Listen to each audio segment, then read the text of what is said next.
finally, really, after days of deliberation of the Security Council, finally the resolution passed anonymously.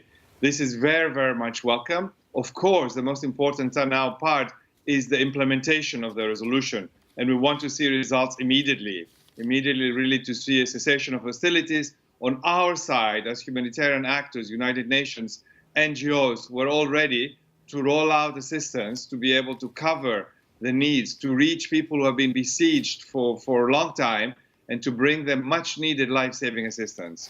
When do you expect you will be allowed to move in? We hope to be able immediately. I mean, the resolution is with immediate effect.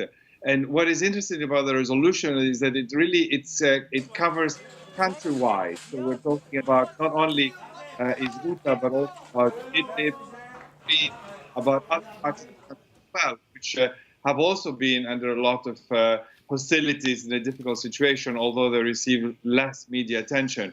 So this is about really helping people who are in a desperate situation in different locations of the country with hostilities that have gone for far too long. So what are your priorities then once you get the go-ahead? What's your plan? So the plan is to deliver immediately food assistance, to take in medical supplies, to be able to take out people who need a medical evacuation to a hospital, and to roll out really an important and significant response to reach the most vulnerable of the people. And we all know the besieged people in Izguta have been living really a desperate situation for days and days now. So some sort of enormous back. This carnage has taken place now for days and days has to come to an end. Also, the besiegement that was really took place in Izguta in particular, finally, I hope to be able, with this being implemented immediately, to be able to take in the much and desperately needed assistance to the people in there. Most importantly, the protection of civilians is really another worry we've had. The fact that the civilian infrastructure, hospitals, schools, facilities have been systematically receiving bombs. So I think, again, bringing a relief to the people would be very important. The resolution is for 30 days. Of course, we hope that this would allow us to go to all areas, and we hope that it will go beyond the 30 days. We hope that there will be peace and stability for Syria, which is really long overdue after 7 years of war that have gone in the country. Just how bad are we know that there are medical cases that are waiting to come out, that need to come out of Eastern Ghouta.